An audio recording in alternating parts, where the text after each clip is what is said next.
Doctor કહે છે કે લીંબુનું પાણી પીવું કઈ રીતે ભાવ તો આસમાને છે। ગરમીની સાથે સાથે શાકભાજીના ભાવ હવે આસમાને પહોંચી રહ્યા છે। બધાની વચ્ચે લીંબુના ભાવ પૂછાય તેમ જ નથી, કેમ કે 60-70 રૂપિયાની આસપાસ વેચાતો લીંબાનો ભાવ આજે બેવડી સદી 200 રૂપિયા પર પહોંચી ગયો છે। ત્યારે કેમ લીંબુના ભાવમાં લોકોને નથી મળી રહી રાહત? શું થઈ રહ્યું છે? આવું જોઈએ, જાણીએ, સમજીએ।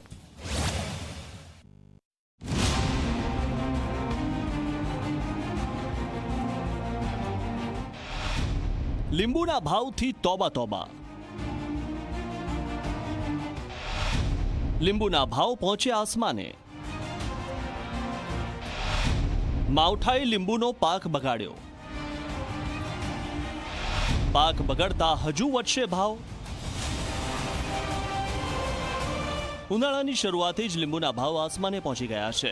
60-70 રૂપિયા કિલો મળતા લીંબુ હાલ 200 રૂપિયા કિલો વેચાઈ રહ્યા છે। લોકોને એમ હતું કે રમઝાન માસ પૂર્ણ થતા ભાવ ઘટી જશે, પરંતુ લીંબુના ભાવ ઘટવાનું નામ જ નથી લઈ રહ્યા। લીંબુના સતત વધતા ભાવથી ગૃહિણીઓ સૌથી વધુ પરેશાન છે અને સ્થિતિ એવી થઈ ગઈ છે કે લોકોએ લીંબુ ખરીદવાનું જ બંધ કરી દીધું છે। અત્યારે લીંબુના ભાવે આમ જો તો તોબા પોકરાવી દીધા છે। દરેકને ઉનાળામાં લૂનો જે પ્રોબ્લેમ હોય છે એની માટે લીંબુ શરબત તો પીતા જ હોય છે।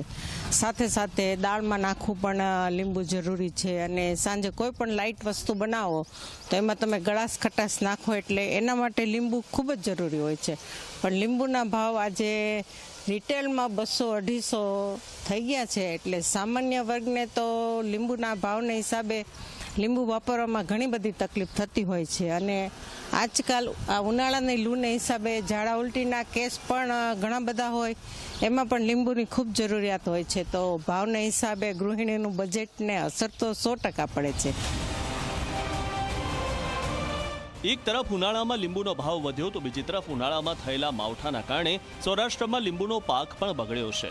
જેતપુર તાલુકાના ખીરસરા ગામના ખેડૂતના 5 વીઘાના ખેતરમાં લીંબુડીના 200થી વધુ ઝાડ છે, પરંતુ વાતાવરણમાં આવેલા પલટાના કારણે લીંબુ ઝાડ પરથી ખરી પડ્યા છે। એટલે કે ખેડૂતને લીંબુમાંથી જે આવકની આશા હતી તેના બદલે હવે લીંબુ માટે કરેલો ખર્ચ પણ નહીં નીકળે। મેં 5 વીઘામાં લીંબુડીનો આશરે બગીચો છે, એમાં 50,000 રૂપિયામાં ખાતર ને દવા ને દેશી ખાતર ને આવું બધું નાખેલું હતું, અને પણ એનું કંઈ વળતર મળે એમ નથી હોવાનું। મને આશા હતી કે ઓછામાં ઓછું 50,000 કાઢતા ₹1,00,000 લીંબુ તો થવા જ જોઈએ।